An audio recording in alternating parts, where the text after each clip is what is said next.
আসসালামু আলাইকুম এভরিওয়ান। কেমন আছেন সবাই? আলহামদুলিল্লাহ আমি ভালো আছি। আশা করছি আপনারাও সবাই ভালো আছেন। মনিরাজ ব্লগে আপনাদের স্বাগত জানাচ্ছি। আজকে আমরা যশোরের বিকে সিটিতে ঘুরতে এসেছি। প্রথমে ঢুকেই আমরা টিকিট করে নিলাম। এন্ট্রি ফি এখানে এক একজন 50 টাকা করে। ঢুকেই এই তো বাম পাশের দিকে দেখছি কফি সেকশন আছে এবং চারপাশটা বেশ বড় এরিয়া নিয়ে এই বিকে সিটিটা অবস্থিত। বেশ সুন্দর আলো ঝলমলে বিভিন্ন ধরনের গাছপালা। আর এই যে দেখছি ডান পাশের দিকে এখানে ফটো বুথ আছে, বড় স্টেজ করা আছে যেখানে কনসার্ট কিংবা বিভিন্ন কিছু করা যায়।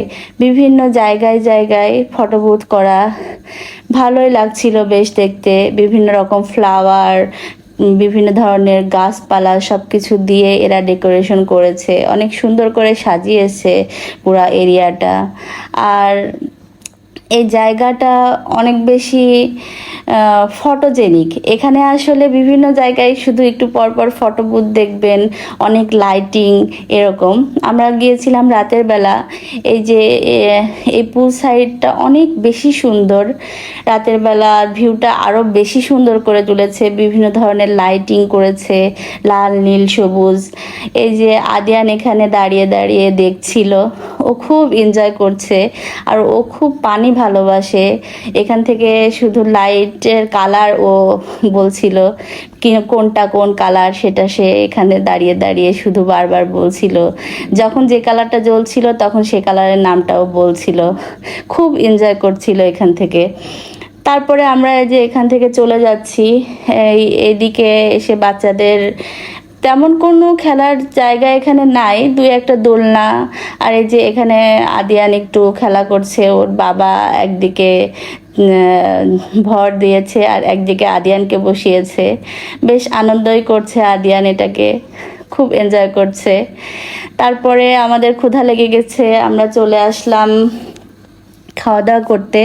এখানে কয়েকটা সেকশন আছে, তার মধ্যে চাইনিজ সেকশন আছে, তারপরে বারবিকিউ সেকশন আছে, কফি সেকশন আছে। তো আমরা চাইনিজ সেকশনটাতে আসলাম। আসার পরে এই তো চাইনিজ রেস্টুরেন্টে ঢুকেই প্রথমে কিছু আর্টিফিশিয়াল ট্রি ডেকোরেশন করা আছে। আদিয়ানকে দাঁড় করিয়ে দিল ওর বাবা, বলছে যে কয়েকটা ছবি তুলো। আর আদিয়ান বাঁকা হয়ে মাথা বাঁকা করে পোজ দিচ্ছে। বেশ ভালোই লাগে ওর পোজ দেখতে। ওর পোজ দেওয়া মানে মাথা বাঁকা করে এক পাশে বাঁকা হয়ে দাঁড়ানো। এই তো ভালোই বেশ ছবি টবি তোলা হলো। এবার আমরা রেস্টুরেন্টের ভেতরটায় চলে এসেছি। রেস্টুরেন্টের ভেতরটাও অনেক সুন্দর করে ডেকোরেশন করা, বেশ ভালো লাগছিল দেখতে। আমিও ছোটোখাটো একটু 4-5টা ভিডিও করে নিচ্ছিলাম। তারপরে আমরা একটা টেবিলে বসলাম, একটু খাবার অর্ডার দিব, হালকা পাতলা নাস্তা করব আর কি, বেশি খাবার এখন খাবো না। যাই হোক, আদিয়ান বলল যে সে পিৎজা খাবে। আদিয়ানের কথা অনুযায়ী পিৎজা অর্ডার করা হয়েছে। এই যে চলে এসেছে আমাদের পিৎজা। পিৎজাটা দেখতে যেমন ইয়ামি, এটা খেতেও অনেক বেশি ইয়ামি ছিল। আসলেই আদিয়ানের, আমরা বলছিলাম আদিয়ান পিৎজা খেতে চেয়েছে, ওর চয়েসটা অনুযায়ী দিয়ে আমাদের ভালোই হয়েছে। কারণ বাংলাদেশে আসলে সব জায়গার পিৎজা টেস্ট হয় না, বেশিরভাগ জায়গায় মনে হয় পাউরুটির উপরে চিজ দিয়ে রাখা এরকম লাগে। তো এখানের পিৎজাটা আসলেই ভালো ছিল। আমি মোটামুটি রিকমেন্ড করব, বিকে সিটিতে আসলে আপনারা পিৎজাটা ট্রাই করে দেখতে পারেন।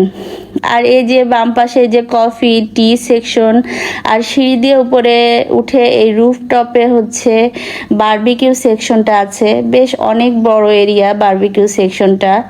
এখানে অনেক চেয়ার টেবিল দেয়া, বিভিন্ন ধরনের গাছপালা দিয়ে ডেকোরেশন করে রাখা আছে, অনেক সুন্দর উপরটা। বিশেষ করে রুফটপে, তো রুফটপটা আসলে একটু বেশি এই ভিউটা এনজয়েবল হয়। অনেক বেশি ভালো লাগছিল উপরটাতে এসে। তো আমরা বারবিকিউ কোনো আইটেম খাইনি। এই যে নিচে আমাদেরকে একটু দেখা যাচ্ছে, আর উপর থেকে আদিয়ানের বাবা ভিডিও করে দিয়েছে। এখানে পুল সাইডটা দেখা যাচ্ছে, অনেক সুন্দর।